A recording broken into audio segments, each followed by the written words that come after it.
up, drinking buddies? As you can see, we have no guests this week. We're just going to kick back and talk about the shit show that was 2020 on this special New Year's Eve episode. First and foremost, I want to say thank you. Thank you to everyone who's stuck with the show, bought video versions, come over to the Twitch stream, thrown a like, subscribe to the YouTube channels, supported You Laugh We Die, supported me. Y'all helped keep me afloat this fucking year. That being said, we're going to, talk about some numbers. Going down the audio versions of this year's episodes, our biggest show of the year, drum roll please, is with Lexi Lore on audio. So, in surprise to no one. And with the video version, we got the video with Xander Corvus. That's not counting the YouTube views, because YouTube views are wildly out of whack with everything else. Anna DeVille and Peter Warren are still, killing it, and I'm super old school of me shocking Goth Charlotte is, the number one YouTube video on the YouTube channel. I seriously couldn't do this shit without you guys. I appreciate the fuck out of you. And to round out the rest of the top 10, Xander Corvus, of course, is number 2. Siri Dahl, Jaden Cole, Jocelyn Jane, Charlotte Stokely and Will Pounder, Charlotte Sartre, Kitty Jaguar, and Dolly Lee are the rest of our, top of 2020 episodes. And if anyone wants to hear anyone specific on the show, let me know. Holler at me on Twitter, DMs, whatever. I will try to book whoever we can. Throw back a couple drinks, especially over Zoom, where it is super fucking easy. Other than that, man, it's been an interesting fucking year for me. I've been mostly, chilling in my apartment doing this shit, doing content creation, and just, throwing shit back. I hope the content I've been creating has provided some sort of, entertainment for you and some sort of distraction from whatever's going on in your lives. That's what I'm here to do. We're trying to have fun. I know a couple of the shows have gotten a little serious, and I'm trying to keep them lighthearted, but, sometimes serious shit comes up because we're all living through it. Other than that, I'm cautiously looking forward to 2021. I may have to make some really weird decisions next year. As of this morning, late last night, a woman I was involved with very briefly who lives in Australia, we got back in contact, and I may have proposed marriage. She may have accepted. I don't know if this is, inebriated talk or not. We'll see. If that's the case, do I move to Australia? Who knows? These are all things I got to kick around, because it's if I move to Australia, they're all remote shows at that point. Which, I miss doing in-person shows. I do miss in-person fucking shows so fucking much. And I was really looking forward to 2021 to being able to do them again, but who fucking knows if that's actually going to happen. And Western Australia hasn't had a in-person transmission in 8 months. Fuck. It's safer get to go back to living life versus living here in my comfy cell here in Hollywood. I don't know. It's something I gotta kick around. Gotta make sure she was actually serious about it. Other than that, if that falls through or I decide not to do that, because I don't even know the logistics of moving my shit across the world, I'm going to keep bringing you more and more shows every week. I'm going to keep bringing you Twitch content 4 times a week. Keep pumping out YouTube stuff.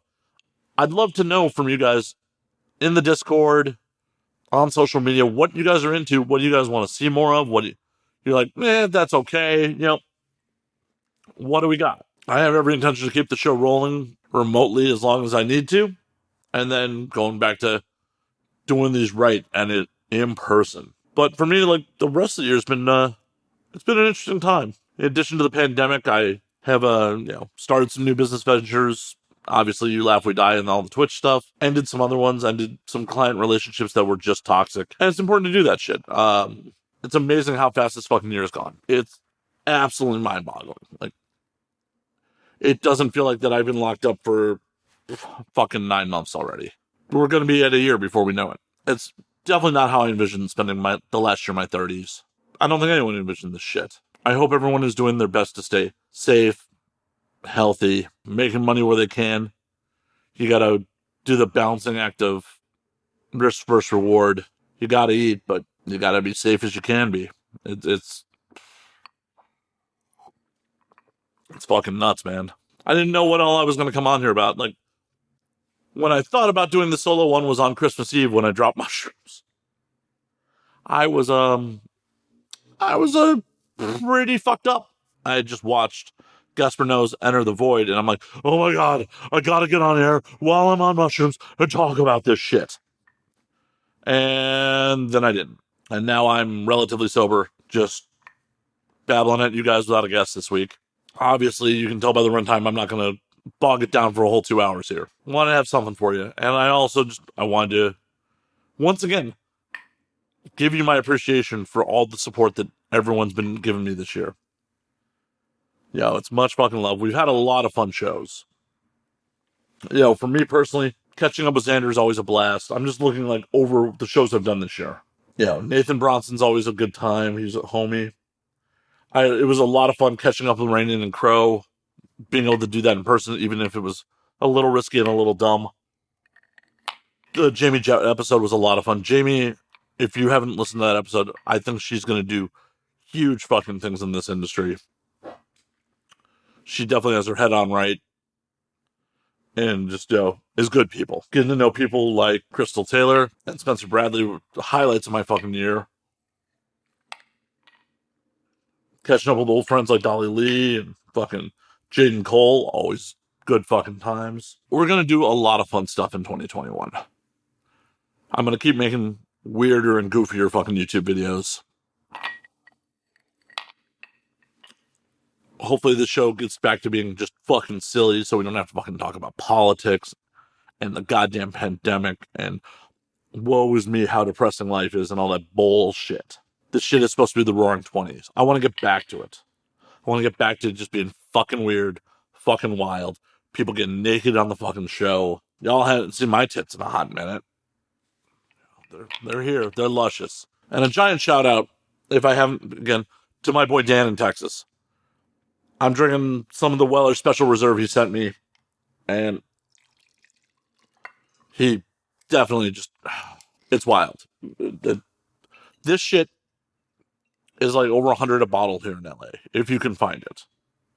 And the fact that he sent me 5 liters of it just gets me right fucking here. For me, I'm really hoping that 2021 brings a little bit of normalcy.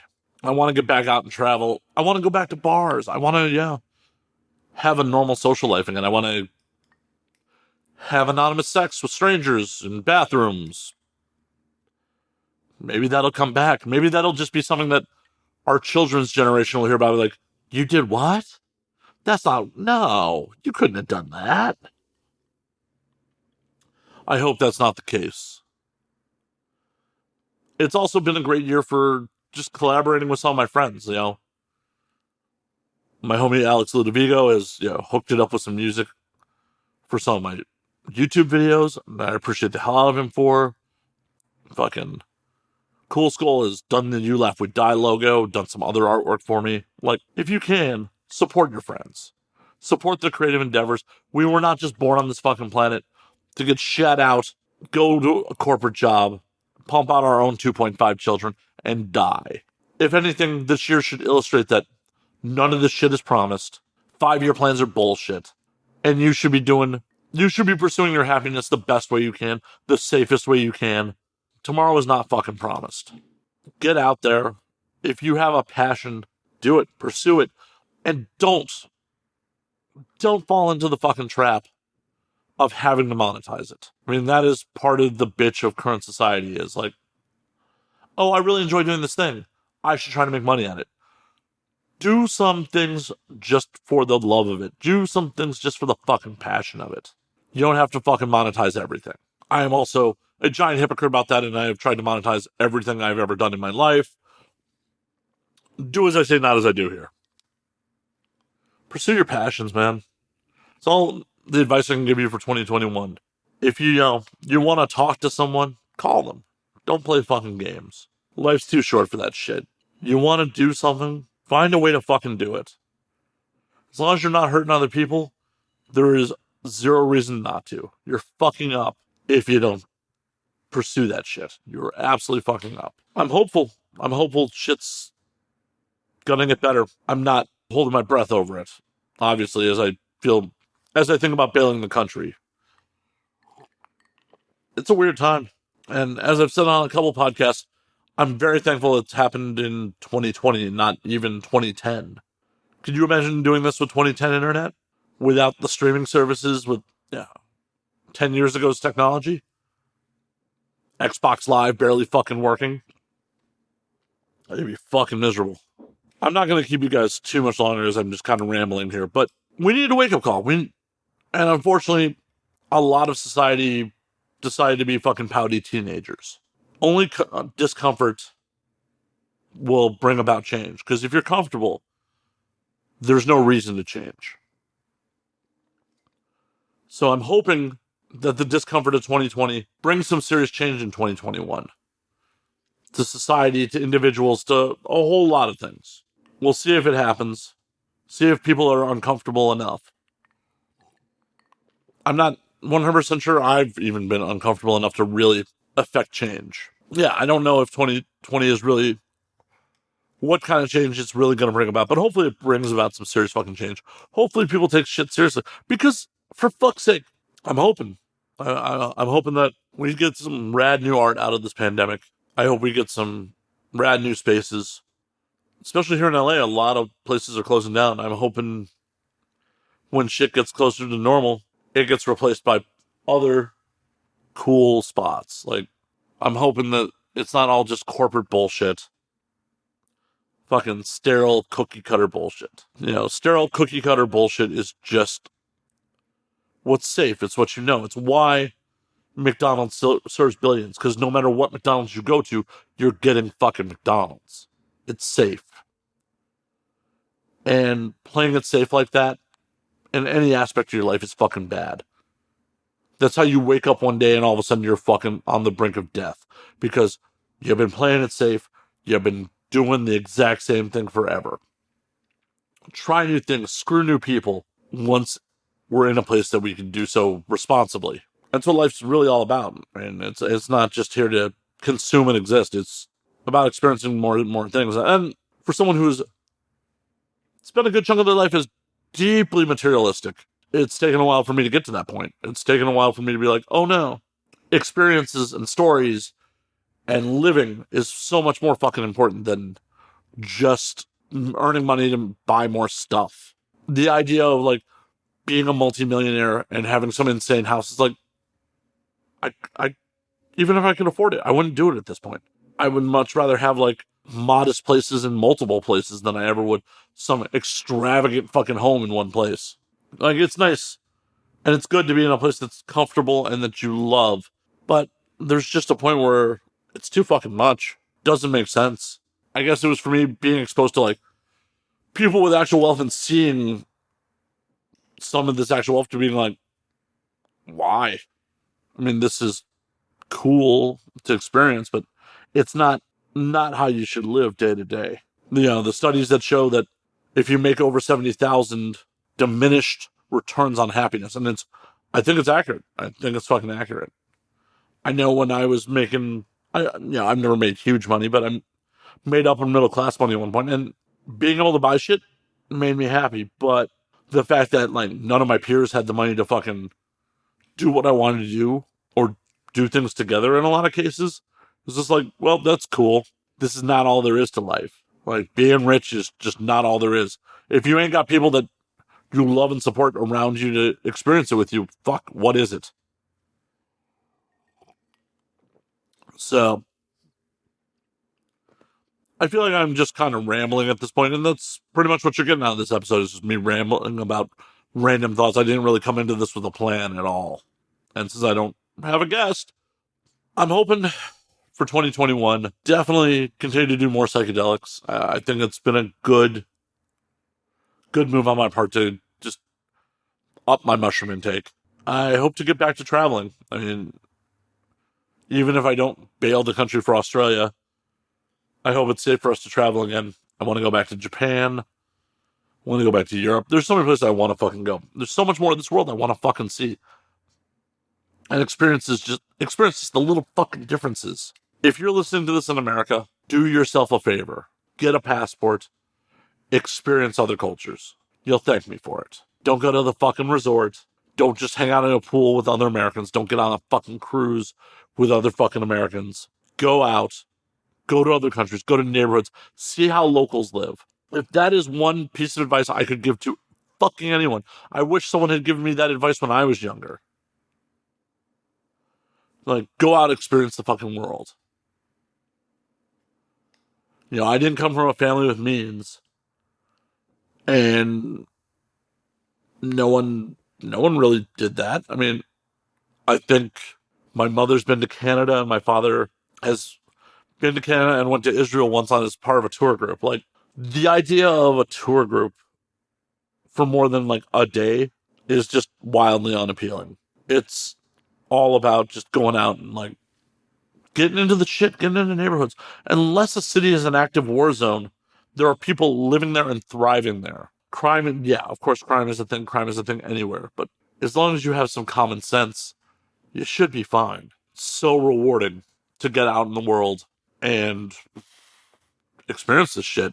I have people that I'm still in contact with that I have met on almost every trip I've been to out of the country. Like, hell, my potential future bride was someone I met in Tokyo 7 years ago. Yeah, I'm still friends with people I met in Australia. People are people no matter where you go. They relatively want the same things. But the little differences are so fucking magical. It's just something you have to experience for yourself. So if you are an American, experience part of the world that isn't America. And don't experience a sterilized cookie cutter experience of it. I mean, I hope that for all of you in 2021, then, like, you get new exciting experiences under your fucking belt. I wish I had planned this out a little better, but it is what it is. It's going to continue to be a weird time for entertainment. We have, at this point, the technology to be very accessible to make very professional things on a shoestring budget. And because of COVID, we're going to see more and more independent shit, more and more low budget shit, smaller crews, and it's going to be an interesting time. I'm super hoping that we're going to see more independent film, more things that aren't just surefire winners. Because that is the absolute problem with entertainment these days, is people don't want to fucking take risks. Hopefully more artists, and no matter what their medium is, are willing to take more risks, or able to take more risks, because things are becoming less and less expensive to create. One of the best things that came out of 2020 for me is, like, my editing chops are much better than they were. I mean, I knew very basic video editing coming into 2020. And because of the stuff I've done with Twitch and for YouTube, I've learned all sorts of new and weird shit. I'm just the fucking tip of the iceberg. I know I don't fucking know everything. I'm far from it. I'm learning more. And then that's another thing. If you can, just keep fucking learning. Learn just to learn. It's fucking important. Getting new knowledge is just fucking important. I don't know what else I really want to touch on during this. I mean, I'm obviously not going to go for a full 2 hours here. I appreciate everyone who's thrown me some support this year, no matter how you did it. Even if, yeah, it was a like on a post. I appreciate all you guys. Hell, I appreciate the haters too. The shit talkers on fucking YouTube in the comment section. I get a fucking good laugh out of you people. I mean, it is fucking hilarious to me. I'm going to jump off here. Get ready for my stream. It's last call. You can find me at Matt_Slayer on Twitter, Matt Slayer on Instagram, Matt F. Slayer on Facebook, twitch.tv/Matt F. Slayer. You can find the podcast at And Now We Drink on Twitter, and Now We Drink _ on Instagram. I will see you in 2021. More exciting episodes to come. And thank you for tuning in for me rambling for a half hour. Yeah, I appreciate the hell out of you.